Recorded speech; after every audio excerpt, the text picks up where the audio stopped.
Ma'am, recording has started. Okay, please share your first slide. Yeah.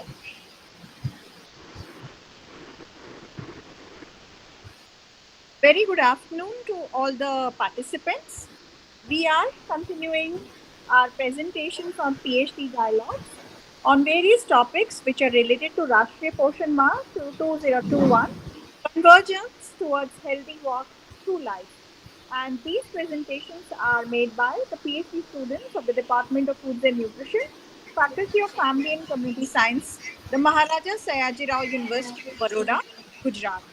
Now, India is facing this problem of dual burden of malnutrition and is at the cusp of major transformation. Yet it faces a development paradox. On one hand, it is hailed as the fastest growing large economy in the world, but at the same time, on the other hand, we have largely unacceptable number of undernourished children. We also have a rising amount of obesity in this country. And in this context, in 2018, Poshan Abhiyan was launched by the Honorable Prime Minister, Mr. Narendra Modi.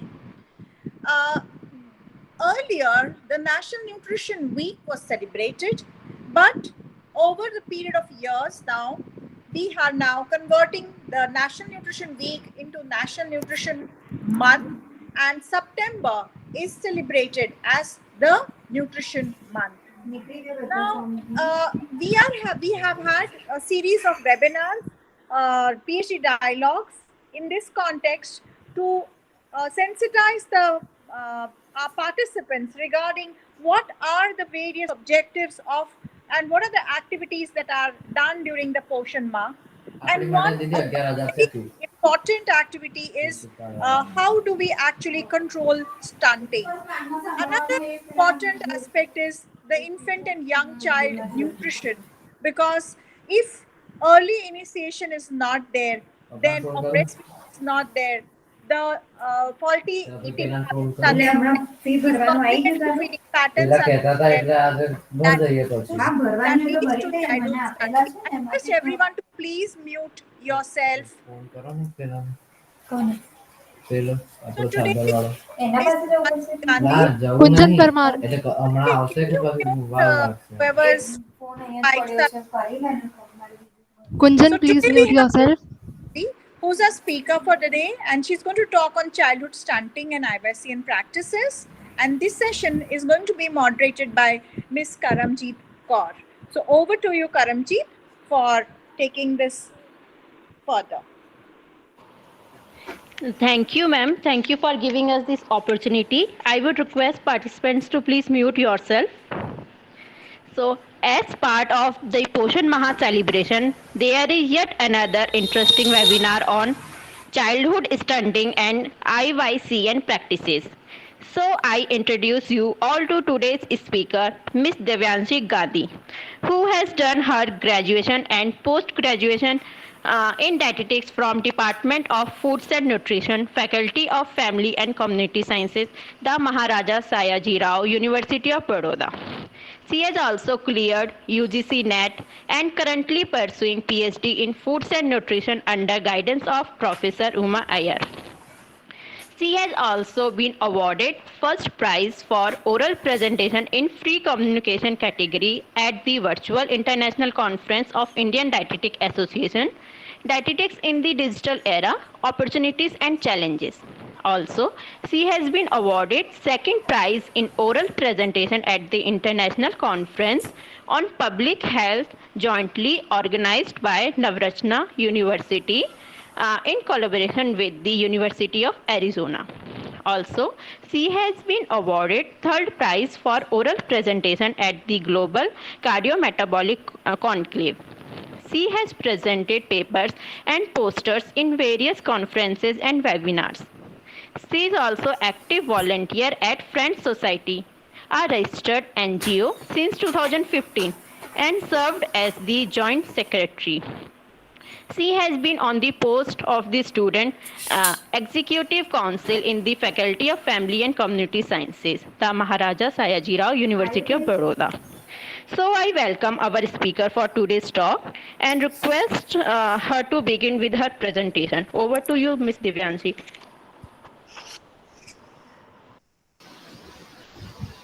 Thank you, Karamji, for your kind introduction. Am I audible? O- Yes, Okay, you are audible. thank you. First of all, I'd like to thank Professor Vanisha Nambiar for giving us this opportunity and putting this responsibility on our shoulders to discuss such important topics and share our own experiences with you. The topic assigned to me today is the childhood stunting and infant and young child nutrition. So this would be the outline of the presentation. The flow of my presentation would be in this format, covering all these topics. So to begin with, in September 2015, 193 countries came together at the United Nations to adopt and commit to a long-term comprehensive strategy to tackle the world's greatest challenge related to global sustainable development.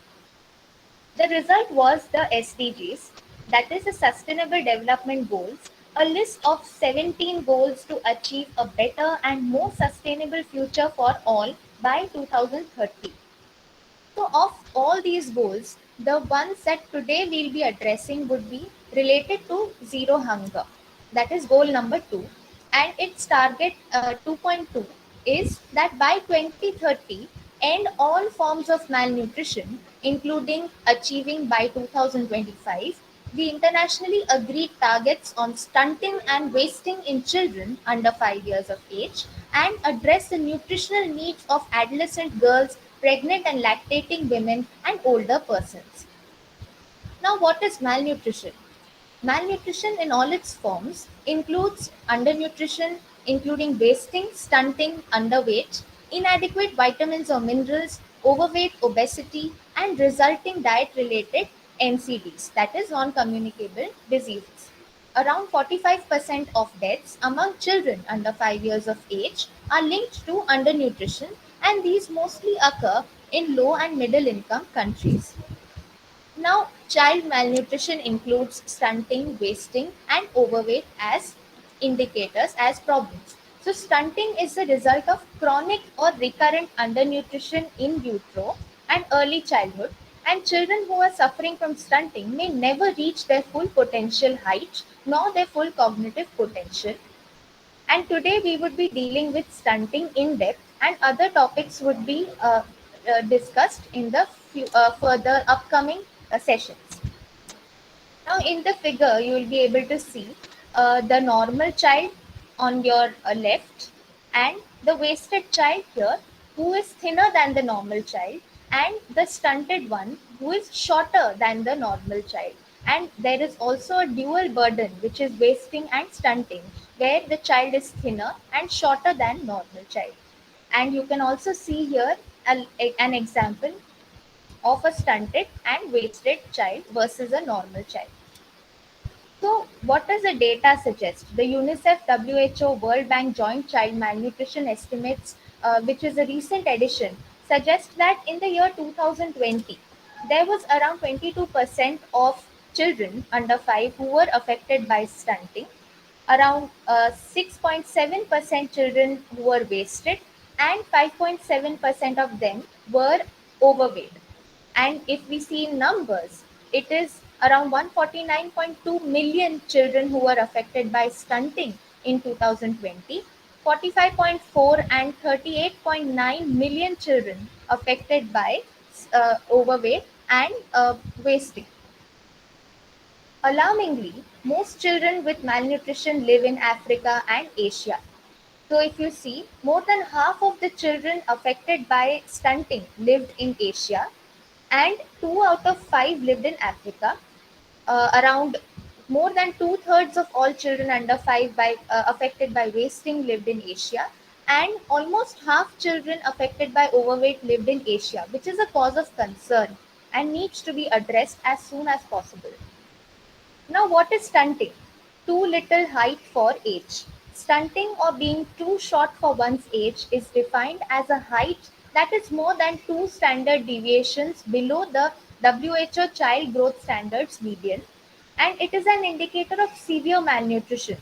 Unlike wasting and low weight for age, the impacts of stunting on child development are considered to be largely irreversible beyond the first 1,000 days of a child's life. Childhood stunting is one of the most significant impediments to human development, globally affecting approximately 162 million children under the age of 5 years. This is the global scenario of stunting, and let us go deep into India's prevalence data. In 2017, we can see that the prevalence of stunting was around 35% in India itself. And if we see a trend from the year 1989 to 2017, we can observe that definitely stunting has declined and little progress is being made, but it is not sufficient because around 35% are still stunted. And if we see 2020 data, it is even higher. And progress is required to reach the 2030 target faster. This is a data from the National Family Health Survey, and this comparison is being made from the data from NFHS 4 versus NFHS 5. And if you see that 13 states and union territories showed a rise in the percentage of stunted children. Of these, six states, that is Goa, Himachal Pradesh, Kerala, Nagaland, Meghalaya, and Telangana, showed an increase in the rates of stunting in children by at least 3 percentage points. Now, not only this, these numbers may increase substantially due to constraints in accessing nutritious diets and essential services during the COVID-19 pandemic, with the full impact on stunting possibly taking years to manifest. And the NFHS 5 data indicates that since the onset of the pandemic, acute malnourishment in children below the age of 5 has worsened, with 1 in every 3 children below the age of 5 suffering from chronic malnourishment. Different studies were also conducted, and of which one study that I found suggested that with several hotspot states and districts in India, where children from central and eastern region of the nation, namely from Bihar, Jharkhand, Madhya Pradesh, Uttar Pradesh, were particularly vulnerable. They also identified 6 risk factors, including maternal short stature, large household size, closely spaced births, prevalence of hypertension among women, household poverty, open defecation, and extreme temperatures, to be a few. And they also found out 4 protective factors which could help in combating this issue, including female education, access to improved drinking water, IFA supplementation during pregnancy, and most importantly, dietary diversity among children. Also, poverty is not a clear cause of stunting, as there are stunted children even among the richest households. So it is not just affecting the poor, it also affects the richest people. Even when families have access to nutritious food, young children are not given a nutrient dense diet, and only half of the mothers nurse their children below the age of 6 months. A lack of clean water, sanitation, and hygiene practices that lead to illnesses and life threatening diseases like diarrhea are also responsible for up to 50% of all child malnutrition. Now, what could be the factors that contribute to childhood stunting? And all these factors are often linked. Some of them include poor nutrition and lack of access to diverse foods, poor sanitation and hygiene, lack of proper healthcare for children and their mothers, inadequate psychosocial stimulation, or parent infant bonding. And inadequate dietary intake is one of the most direct causes of undernutrition. Besides this, other factors, like we discussed, were also responsible. This is a comparison which was made between the risk factors for stunting between India, Bangladesh, and Nepal. And if we see the common factors which affect stunting are, of course, maternal education, maternal height, and hygiene, and improper diet as well. Now, linear growth in early childhood is a strong marker of healthy growth given its association with morbidity and mortality risk, NCDs in later life, and learning capacity and productivity. It is also linked with child development in several domains, including cognitive, language, and sensory motor capacities. Now, what are the consequences of stunting? Particularly in the first 1,000 days from conception until the age of 2. Impaired growth has adverse functional consequences on the child. Some of them include poor cognition, poor educational performance, lost productivity, accompanied by excessive weight gain later in childhood. It is also associated with underdeveloped brain, long lasting harmful consequences, including, like I said, diminished mental ability, learning capacity, poor performance in school, leading to reduced earnings, and increased risk of nutrition related chronic diseases such as diabetes, hypertension, and obesity in future. It's a vicious cycle. So after a child is born, it's very important for mother and the baby to receive proper care. For babies who are born into poverty, one of the most important weapons for combating stunting is breast milk, which strengthens their immune system and provides nutrients when they need to grow. If a mother is malnourished, it will be most likely that the baby will be born underweight. This sets off a cycle of stunting, and if the child's malnutrition goes untreated, they themselves may grow into a young woman who becomes malnourished mother to a stunted child. If you see this intergenerational cycle of malnutrition, a low birth weight child will, when receives inadequate weaning diet, frequent infections, and improper care, it leads to childhood stunting. And again, when there is inadequate diet and improper care, the child turns into an adolescent who is stunted, who in turn becomes a malnourished woman who has insufficient weight gain during pregnancy. This again leads to a low birth weight baby. So it's, like I said, it is a vicious cycle where a stunted child gets converted into a malnourished young girl who becomes a malnourished mother, giving birth to an underweight baby, and it goes on and on if not addressed on time. These are the lifetime costs of stunting, including childhood mortality, low IQ scores, poor income, in turn affecting the economy of the nation. Now, what is maternal nutrition and why it is so important to have proper maternal nutrition in order to combat this problem? It refers to the nutritional needs of women during antenatal and postnatal periods, and sometimes also during the period prior to conception, that is during adolescence. In most developing countries, maternal undernutrition is persistent and an important contributor to morbidity, mortality, and poor birth outcomes. Most women living in developing countries experience various biological and social stresses which increase the risk of malnutrition. These stresses include food insecurity, inadequate diets, recurrent infections, poor health care, heavy work burdens, and gender inequities. Before I give you the data and association between dietary diversity and maternal nutrition and child nutrition, let us understand what dietary diversity is in short. The inclusion of a variety of foods in an individual's diet is known as dietary diversity. FAO defines dietary diversity as a measure of a number of individual foods or food groups consumed in a given period of time, usually measured during 1 to 3 days, and it includes foods from around 10 food groups, including fruits and vegetables, pulses, eggs, legumes, nuts and oilseeds, fats and oils, milk, man milk products, cereals, and other food groups. Now, different studies have been conducted to identify the determinants of nutritional status of children in India, with a special focus on dietary diversity at state level. So, the results suggested that dietary diversity at the state level is significantly associated with nutritional status of children. Percentage of educated mothers and mothers receiving proper antenatal care in a community are important factors for improving the nutritional status of children, and diversity in complementary feeding is another significant determinant of nutritional status of children.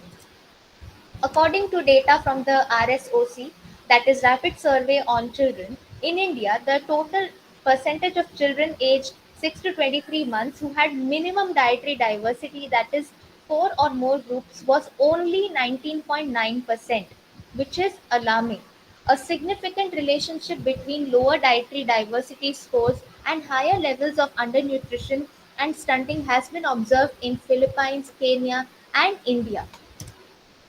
Results from various studies conducted across the globe show a significant positive association between child and maternal dietary diversity after accounting for other factors. And as a result, public health efforts to improve child health may be strengthened by promoting maternal dietary diversity score due to its potential for a widened effect on the entire family. Now, the global nutrition targets were set by the World Health Assembly in order to address this pervasive and corrosive problem of double burden of malnutrition in the year 2012, with the aim to achieve these goals by 2025, including a 40% reduction in number of under 5 children who are stunted, reduce and maintain childhood wasting less than 5%, achieve 50% reduction of anemia in women of reproductive age group, increase the rates of exclusive breastfeeding in the first 6 months up to at least 50%, achieve 30% reduction in low birth weight, and to ensure that there is no increase in childhood overweight. Today, we shall discuss the first one and the goal related to breastfeeding. Now, what progress has been made, and before we understand the progress, there was this also there was an extension of this target, the one related to stunting, where in 2025 by 2025 we had to reduce the number of children under 5 by 40%, but by 2030 we have to reduce the number of children under 5 who are stunted by 50%. And what progress are we making with respect to stunting? Globally, around 42% of children are on track. So this goal is showing the progress as to how many countries and what percentage of children are on track, or whether we are off track or making some little or no progress. So if we see globally, only 25% countries are on track, whereas 36% of the countries are still off track, but there is a little progress. When we look at the scenario in Asia, it is seen that less than 50% of the countries are off track, on track. So more than 50%, at least 50% needs to get some progress. Some progress needs to be done as soon as possible. India, like I said earlier, we are making progress, yet this progress is still needed to, we need to increase this and increase the rates of, decrease the rates of stunting by proper intervention. Now, this will summarize what we have discussed till now, and we will also understand the importance of breastfeeding and how to tackle this great situation of stunting. So, as per the Convention on the Rights of the Child, every infant and child has the right to good nutrition. Some facts suggest that undernutrition is associated with 45% of child deaths, and globally, in 2020, 149 million children under 5 were estimated to be stunted, 45 million were wasted, and 38.9 million were overweight or obese. Around 44% of infants who was between 0 to 6 months old were exclusively breastfed. Few children receive nutritionally adequate and safe complementary foods, and in many countries, less than a fourth of infants, that is, between 6 to 23 months of age, meet the criteria of dietary diversity and feeding frequency that are appropriate for their age. Over 8 lakh children's lives could be saved every year among children under 5 years if all children were optimally breastfed.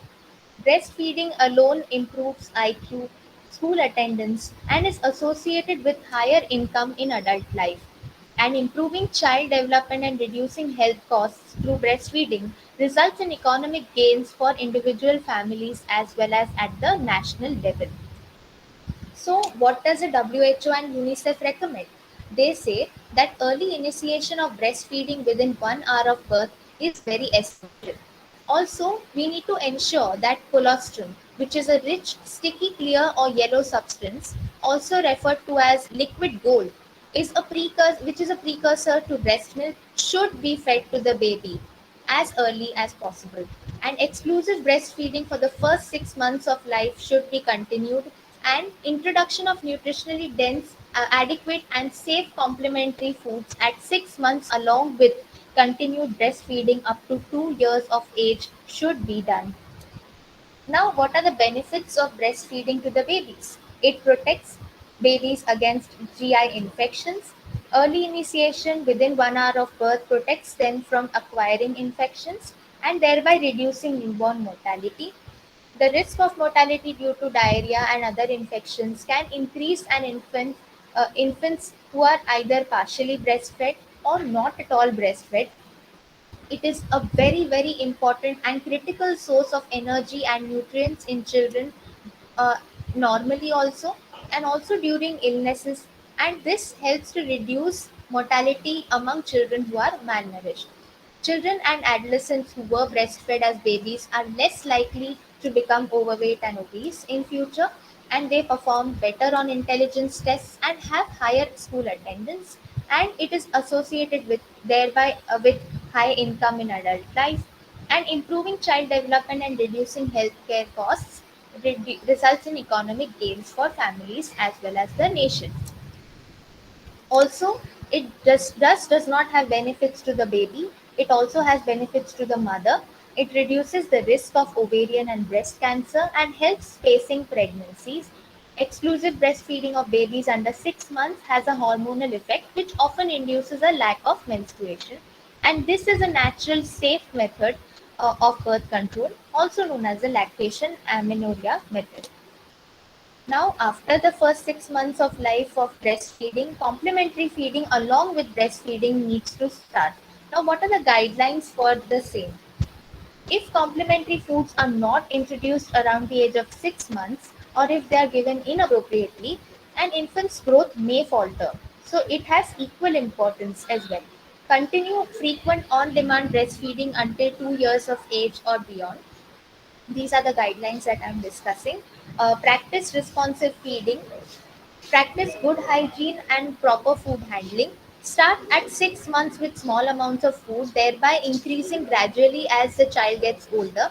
Gradually increase the food consistency and, most importantly, the variety. Increase the number of times that a child is fed. Use fortified complementary foods or vitamin mineral supplements if needed. And during an illness, increase the fluid intake, including more breastfeeding, and offer soft and favorite foods to the child. Now, this is an infographic which sort of summarizes what again we have discussed, that by this is the target by 2025 we have to increase at least 50% rates of exclusive breastfeeding in the first 6 months. It matters because babies who are fed nothing but breast milk from birth through their first 6 months of life get the best start. It is a perfect nutrition. It gives protection to the baby, thereby giving protection to them against NCDs. For that, what are the recommended actions? We shall also discuss them in slight detail further. We also recommend it is recommended that we should limit formula marketing, support paid leave to mothers, strengthen healthcare systems by expanding and institutionalizing the baby friendly hospital initiative in health systems, and mainly support the mothers. So these are the 10 steps to successful breastfeeding, given in the form of very interesting infographics. The first one suggests that hospital policies need to be made wherein hospitals should support the mothers to breastfeed by not promoting infant formula bottles or teats, making breastfeeding care a standard practice, and keeping a track of support for breastfeeding. The second one is related to staff competency, where training staff on supporting mothers to breastfeed and assessing the health workers' knowledge and skills, giving proper antenatal care, and by discussing the importance of breastfeeding for babies and mothers, preparing women in how to feed the baby, and also by giving care right after birth, encouraging skin to skin contact between mother and baby soon after birth, helping mothers to put their baby to the breast right away. Also, by supporting mothers by checking their positioning, attachment, and suckling, giving practical breastfeeding support, helping mothers with common breastfeeding problems. Also, by supplementing, that is giving only breast milk unless there are medical reasons, prioritizing donor human milk when supplement is needed, and helping mothers who want to formula feed to do that safely. And that too, if it is very, very essential. Otherwise, main focus should be on exclusive breastfeeding only. The seventh point is rooming in, wherein we let mothers and babies stay together day and night and make sure that mothers of sick babies can stay there and near the baby. Followed by a responsive feeding, helping mothers understand the cues when the baby is hungry and not at all limiting the breastfeeding times. Also, counsel mothers on the use and risks of feeding bottles, pacifiers, and other things, and also give referring mothers to community resources for breastfeeding support, working with communities to improve the breastfeeding support services. Now, what are the different efforts made by the health organizations and government to combat malnutrition? We have discussed everything from the factors to the causes to the management. What is already being done, that it is that in cooperation with the government, UNICEF's large-scale programming is focusing on stopping stunting, especially in marginalized groups, by reducing and preventing malnutrition overall. They are also trying to generate demand for the technical support team by promoting healthy eating, child feeding, and caring practices, which is a key value add to the government's efforts at reducing child stunting. An important strategy is strengthening the village health and nutrition days as a community based platform for delivering health, hygiene, and nutrition services for mothers and young children. The program will also improve water sanitation and hygiene services in the Anganwadis, and efforts are also being directed towards enabling access to quality essential maternal and child health services, including skilled birth attendance, early initiation of breastfeeding, exclusive breastfeeding for 6 months, and mainly immunization. The UNICEF success in advocating for state nutrition missions has been instrumental in the launch of the Poshan Abhiyan, which is the PM's overarching scheme for holistic nourishment. It was launched in the year 2018 by Prime Minister, and it aims at improving the nutritional status of children aged 0 to 6 years and of pregnant and breastfeeding mothers, and through life cycle approach it aims to achieve reduction in childhood stunting. Lowering the rates of stunting is critical to achieving the SDGs along with national and regional targets for malnutrition. So, from the different studies that were discussed, following conclusions or rather recommendations can be made, wherein we need to invest in preconception care, bring more implementing programs to promote the intake of healthy foods from an early age, providing contraceptive counseling and services to unmarried and married adolescents and young women and men, also universalizing quality primary and secondary education that is inclusive and equitable to avoid the burden of childhood stunting in India. So, good nutrition sets children on the path to survive and thrive. Well nourished children grow, develop, learn, play, participate, and contribute, while malnutrition robs children of their full potential, with consequences for children, nation, and the world. So, with that, I conclude this presentation. Thank you, everyone.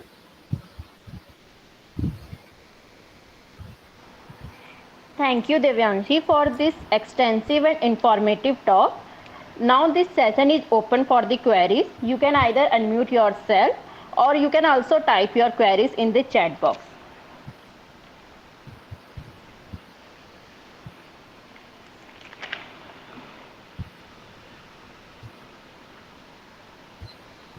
So we have one of the question. Shall we take, Devyanshi? Karamjit, Vanisha ma'am has raised hand. Ma'am, you can Okay. first. Hello, Devanshi. So, congratulations for this excellent presentation. And Thank you, ma'am. I'm sure you yourself would have gained more insights while you were researching and preparing this presentation. Yes, ma'am. Okay, I have a question related to what is your take when you've gone through the shifts in the prevalence of stunting in India. What is your take? What are the primary reasons? And how I can think we hmm, control them uh, as a community or as um, uh, academicians? Ma'am, looking at the progress, it was quite encouraging because I was not expecting that, and I saw the rates. Karamjeet, please mute yourself. Yeah. So I was not expecting that, but to see the progress was good. Whatever little progress it was, and it may be because of the schemes and the efforts that are being put by the organizations and the government together, and strengthening of the ICDS services with proper vigilance. And what we can do as academicians and nutrition students is that mainly empower ourselves, first understand this problem, and understand the importance of exclusive breastfeeding. Mainly breastfeeding, it should be given too much importance, and we should educate the students first, who thereby can educate the other healthcare providers like the Anganwadi workers or the nurses who are in the hospitals. And also we can because of that we can discuss this problem with doctors, and thereby we can have a holistic sort of uh, we can have we can help mothers and families by proper counseling, and that is our role as academicians. So firstly we need to educate ourselves about this, and train our students and healthcare providers so that we can educate mothers also, and the families most importantly. Thank you. Can you tell me what is the age in which stunting occurs? What is it that you found? Age Ma'am, group. mostly it is below the age of 5 years, like under five, mortality rates and all were very high. So I think it is during that period of time which is very crucial, and it is directly impacted by our preconception nutrition also. So, but like you said, the age group is below 5 years. So, Devanshi, you need to get some more reading on this. Mansi, can you add Yes, on to ma'am. this? Mansi. Yes, ma'am. So, the question is, when does stunting occur? Yes, ma'am. So What does I the data say? And what is the reason? Yeah, ma'am. So stunting, like Devanshi said, we would focus on stunting for the under five group mainly. But then I think what she was trying to say is the root cause lies with actually maternal nutrition, and from now on, like we say, even preconception nutrition that we are talking about. So if we can deal with those things even before the woman conceives, if the nutrition status of the woman right from adolescence, if it has been taken care of, I think we would have taken care of the root cause of stunting right from the beginning. And then the rates of children who are stunted, under five children, would be less, leading of course ultimately to less children, even in the 5 to 10 years age group, the levels of stunting would be less. So I think, ma'am, that should be taken care of. The nutrition cycle approach, life cycle approach, should be definitely taken care of. Only then we can deal with stunting. Okay. So, there's one thing which is constantly missing in both the answers. Stunting is a chronic, it's due to chronic undernutrition. Okay. That means when the child is not fed adequate amounts for a long period of time, stunting occurs. And when do we actually expect that adequate feeding is the start of complementary feeding? Okay, Devanshi and Mansi. So that is what Yes. I was looking forward to. And therefore, the maximum number of children who are stunted, that beginning is 1 year of age, because there are studies where the complementary feeding, the induction of complementary feeding is not done at the right time. Okay. Also, the quality of the complementary feed, the quantity of complementary feed is not adequate, and that's a reason why the child is growing, the energy and protein needs are there, but he's only on breast milk, and are not on adequate amount of complementary feed. So after 6 months, the child is supposed to have complementary feeding, but those feeds are not there in sufficient amounts. So 7th, 8th, 9th, 10th. So by the time the child is 1 year and 1.5 year max, you will see maximum prevalence of stunted children. So 2 years of age, you will definitely see a child who is stunted in this food insecure families, or where complementary feeding is not there. So that is the age group. And complementary feed, therefore, it has to be, you're saying you need to popularize and come, you need to do a lot of social marketing for that. So that is the area, and we'll be talking more about this in our subsequent classes also. So anybody else can, Karamji, please take over the session now. Yes, ma'am. Miss Sabad Ansari, she wants to know what is your take? Stunting is preventable only through breastfeeding and complementary feeding. Do you suggest some other key time periods and intervention? I think this has been already discussed. Would you like to add on, Miss Devyanshi? Yes, like we have already discussed, and ma'am has very beautifully explained its importance.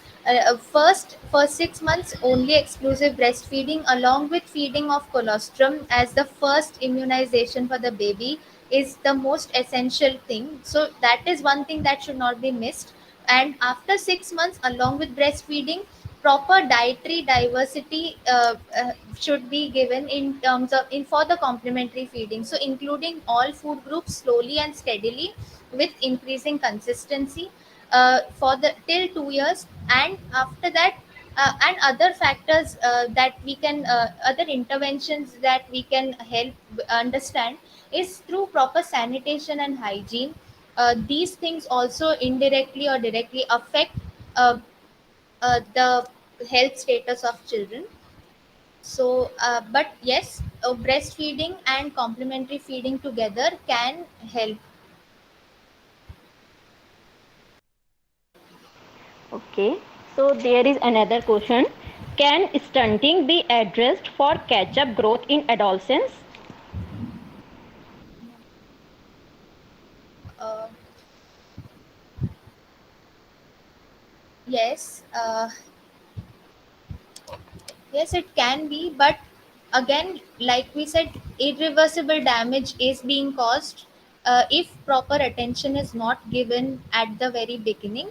So it's important to identify the root causes first and then address this issue rather than waiting till things worsen. So uh, definitely it can be addressed. There are different ways we can, but it's better to identify the root cause and uh, take proper care from the very Uh, beginning. okay. So I want somebody else to add to this answer. Raise your hands, please. Meghna or Mansi? Ma'am, I would like to. Okay, go ahead. Yeah, ma'am. So, addressing stunting in adolescence, when the catch-up growth is there, it is possible, but it would be very, very difficult, and a lot of attention to dietary practices would have to be given. It is always much better to have a good start for the child. That is why we keep on focusing on the first 1,000 days of life. So if everything is right in the first 1,000 days of life, we wouldn't have to worry about the adolescence phase when the second growth spurt is occurring. It would be much better to tackle it, like Devanshi said, the root cause, or actually tackle it at the beginning itself in the first 1,000 days of life, because during adolescence, so many changes, as we all know, physical changes, neurodevelopmental changes are occurring, secondary sexual characteristics getting developed, so many things are happening. Trying to address stunting at that time would be difficult, not impossible, but then would be difficult. So I think at the very beginning, the problem should be addressed. Anybody else wants to add to this? The answer is still not complete. Meghna? Neha?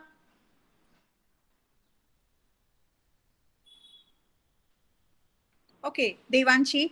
You know there are two growth spurts.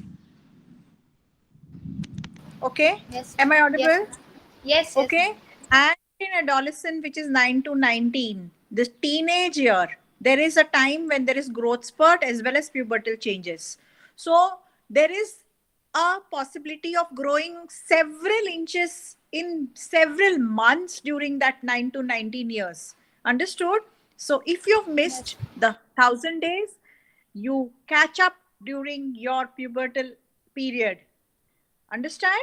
And definitely those children who were stunted can gain several inches and come back to normal, and that is normal height for age can be achieved if adequate care and physical activity is taken during the adolescent period. So after first 1,000 days of life, the second most important area where lot of money is being spent by the government of India, including the NIPI Iron program, okay, is adolescents.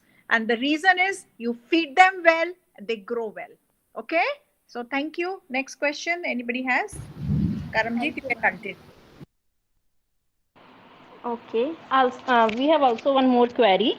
Programs X existing. What are some barriers that rates are high or 2030 target is achievable?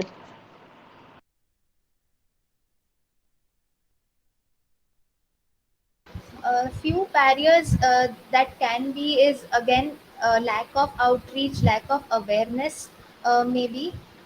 Existing programs are definitely there, everybody is doing their job well, but still there are many people who are still unreached. We have not been able to reach them, and data suggests that some areas are uh, not reached and awareness is less among people. Again, regarding breastfeeding and its importance, there are a lot of myths and misconceptions still prevailing.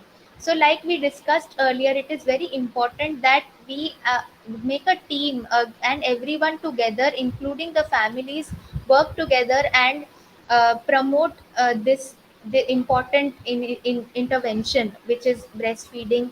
And like I said, again, some barriers like poor sanitation, hygiene, and increasing infections, and particularly in this present time of COVID, all these might act as barriers. However, 2030 target is definitely achievable if efforts are made, and more and more people join hands and they become aware regarding this. Okay, now there are no more queries. Ma'am, shall we conclude? Yes, please. Okay. Thank you, Ms. Divyanshi, for this very eye-opening talk. So I would like to conclude. Ms. Divyanshi started with Sustainable Development Goals and explained about goal number 2, which is zero hunger. She further talked about child malnutrition, where she talked about stunting as well as wasting. With diagrammatic representation, she explained stunting and its prevalence. 149.2 million children are affected by stunting in year 2020. She explained stunting as too little height for age. She talked about global prevalence as well as national prevalence and also the stunting trends. She talked about 6 states that are particularly vulnerable. Also, how a lack of clean water and sanitation and hygiene practices are responsible for 50% childhood malnutrition. She talked about the factors that contribute to childhood stunting. Then she proceed with consequences including poor cognition and educational performance. She very beautifully explained the vicious cycle of stunting. She further talked about maternal nutrition and its importance to combat stunting and explained that it is an important contributor to morbidity and mortality. Further, she explained food diversity with my plate for the day diagram. Also, she talked about various studies where positive association was seen between child and maternal nutrition. Further, she talked about 6 global nutrition targets that have to be achieved by 2025. Also, she talked about the progress that we are making related to stunting. Only 25% of countries are on track globally. Then she summarized the key facts on undernutrition and breastfeeding by WHO. She proceeded with WHO and UNICEF recommendation like early initiation of breastfeeding within first hour of birth and exclusive breastfeeding for 6 months. She also detailed about benefits of breastfeeding and it is not only beneficial to the child but also it is beneficial to the mother. Then she explained the guidelines for complementary feeding and the recommended actions. With the help of infographic, she explained the 10 steps like staff competency, proper antenatal care, giving right care after birth, supporting mother with breastfeeding, supplementing, rooming in, responsive feeding, counseling regarding bottles, etc. She talked about efforts made by the health organization and government to combat malnutrition. And also, she talked about the National Nutrition Mission. Then she concluded her talk and recommended that there is more need for investing in pre-conception care. Thank you once again, Divyanshi. Thank you for this informative talk. Now I would like to conclude and please join us for the next session that is tomorrow from 9 to 10 a.m. on food fortification using local ingredients. Thank you. Thank you so much, Devanshi. Very well done. Thank you, Karamjeet, for excellent moderation. See you all tomorrow morning. Bye-bye. Thank you. Hi. Hello, ma'am. Yes, Sampada? Ma'am, Devanshi, can you